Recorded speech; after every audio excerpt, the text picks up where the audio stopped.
All right, hey. Final Community Jeff here, and I have an assistant. Look at that.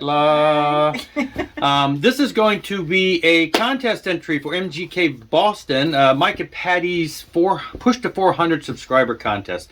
There will be a link below. You can check out the contest for yourself. The reason that we have my wife here with us is because it's kind of it's a contest where you've got to have a friend or significant other, spouse, whatever, that you that has different musical tastes than you, and why maybe you like them, but maybe not so much their musical tastes. So, Mike brought his wife Patty. I bring my wife Veronica, and similar to him, this is kind of the story of how, it's not like I hate her musical taste, but I like her, which is, as a wife. So you're supposed to tell what you like about the person. So say it's your best friend, but your best friend listens to garbage. You could say, well, my best friend, we get along. We shoot together, we play pool, whatever, but, his musical tastes stink. In this case, my wife, I like her, obviously, for 36 years now, we've liked each other. But I want to tell you the story, though. Okay, back when I met her, before we were married, here's what she did. Here's how she tricked me. She went with me to see Iron Maiden and Wasp and Bon Jovi and Rat and all that stuff. And then you'll find out later that she really likes this other kind of music. So now it is tough in this situation because it's not that I hate her music at all. So and you're really not supposed to hate their music. It's just maybe you don't like it as much. And in this case, it's like I appreciate her music, but I'll tell stories about it when we get to it, because it's kind of you evolve when you get older. So, but anyway, I'm going to turn it over to her because she's more or less in charge of this, and then I have to comment on that. She's going to show 3 things that are music that she likes that maybe I'm not as on board with. So go ahead. Well, the first was a CD. Now this is a Sax Pack. So I guess my musical tastes are. I guess I like smooth jazz, and I really like saxophones. I don't know what my problem is, but it's my favorite instrument. And smooth jazz is not like regular jazz in the sense of like a lot of improv, but it's more R&B backgrounds with the sax like playing, like I'm going to air quote lyrics, which there usually are none. Sometimes there are, but it's kind of like saxophone led a lot of times, but not always. But my favorite bands are, so this is the Sax Pack. And again, I think honestly, I got into, we both got into jazz at the same time. We had some friends, we were in the military, we used to hang out with them, and they turned us on to Spyro Gyra, Kenny G, and so I don't dislike this, but now she has a real heavy bent towards what she's calling smooth jazz, which is more R&B. Smooth and R&B. And like, just as an example, I work at a doctor's office and I do ultrasound, and I can play music in the background, and I always play smooth jazz. It's relaxing. It's kind of like chill. Jazz music, like you'd hear in an elevator. It's a calmer side of and I like smooth jazz, so that's not a problem. But I also like what we consider contemporary jazz. Neither one of us like improv jazz. I don't like that stuff. I'm not a big fan of classic jazz. Like all this albums are being reissued by all these different people, and I listen to it and it's just chaos.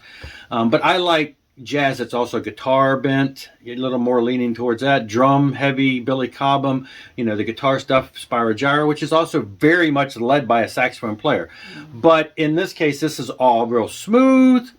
And so the stuff that I like goes from smooth, I love Kenny G, all the way up to, Billy Cobham's fusion type stuff.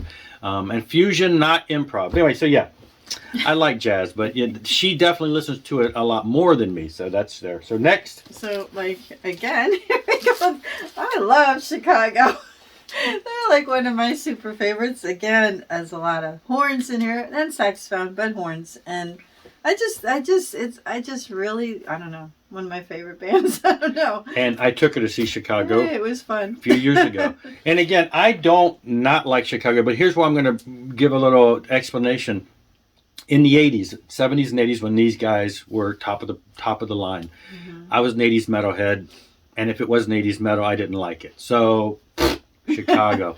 You did not hear them on the radio. You still grew up listening to this stuff. And so all the pop and everything. So when this kind of stuff, maybe not so much Chicago. Well, yeah, they had stuff on MTV back in the day, but it would have been later than this classic stuff. When this stuff came on, the channel changed. So Back then, bleh. But now, I mean, I bought this because I love that album. It's a great and same with this. We're going to go with this. So now we're going into pop realm. Now we have I'm an '80s junkie, I guess. Being that's when I graduated high school or whatever. But yeah, so we had Hall and Oates, and I just again noticed there's saxophone in their music. I can't help it. Maybe there's a trend going on here. I didn't even think about that. I've always loved Hall and Oates, and so yeah, they're one of my favorites. And again, so this is the pop side. So we get in the car, we have the Traw with Sirius XM, and so we've been checking it out. When we get in the car, she turns on what's it called? Some power 80s, something. And it's the poppy side of the 80s. It's the human league, it's breakfast. It's all the pop side. It's their Hall and Oates. Hall and Oates. And again, I don't not like this stuff, but it's not my go-to song. I love this album. I mean, these guys are great. But this is stuff we grew up turning the channel on, so we eventually got to know it. So in her case, it's all mostly pop and contemporary, lighter side of stuff, whereas obviously I'm the 80s metalhead. So yeah, I don't hate it or her. We listen to stuff in the car when she's in the car, and when I get in the car, I turn up to Hair Nation. Yeah, he goes to Ozzy's Boneyard. Or Ozzy's Boneyard. So because it's definitely more on the metal side. But this is better. If they had a jazz station, which I haven't found a decent one on Sirius XM. No smooth jazz. But like we went to a saxophone concert the other night, a Christmas concert with what was Marcus Johnson on guitar, but it was not Jakeem Joyner, yeah. And it was great, and we've been to many concerts like that back in the past. We've seen Spyro Gyra, but we've also seen Nelson Rangel and Richard Elliott and a lot of these guys. So yeah, we listened to all that stuff. So okay, that's it. But I still like her. We just listen to music. So. And then the other parts of the contest was to show a Christmas album. Now I have a bunch. I could have pulled out the Twisted Sister Christmas vinyl that I show every year, it seems like. But I'm going to go with the Little Trans-Siberian Orchestra. Now I do know that most all of these I've been seeing that they have been recently released on vinyl. I have not picked up any of them. I saw the second one, I think, the other day. And yes, this is one of the ones that I really got into. And the main reason I got into this is because this spawned out of the guys from Sabotage, which is one of my favorite metal bands. And they had the Christmas Sarajevo, and then that became a song on this that launched it into a whole new thing. And they've done multiple albums. So big fan of theirs. One day we'll get these on vinyl. And then the third thing you wanted to see was a concert video or whatever. And I have a ton of those, but I'm pulling with this is a box set, similar to what he showed, a box set of the Grateful Dead. This is Neil Morse Fest 2017. Every year they have a Morse Fest concert, which has Neil Morse on one of his multiple bands that may be there. Every year it's a little different. They play through whole albums some years. They have different guests and stuff. And in this case, it was the Testimony of a Dream, and they did like the whole album for that, Similitude of a Dream. And so what it is it's a 4 CD set. It's got these cards. It's got this whole booklet with all these photos and descriptions and talking. And then it's got 1, 2, 3, 4 DVDs. So it is a nice little box set. They do this pretty much for every year that they've released one of these. They released a whole series. Actually, the 2020 Lockdown Morse Fest just pre-ordered. And so that's coming on CD and DVD. So anyway, there you go. Short and sweet, hopefully. Jump on board. Contest link will be below. Get on this. It ends this weekend, so you need to get on there before Friday of this week. And the drawing will be, I believe, Saturday. So that's it for now. Thanks a lot for watching. Rock on and rock hard.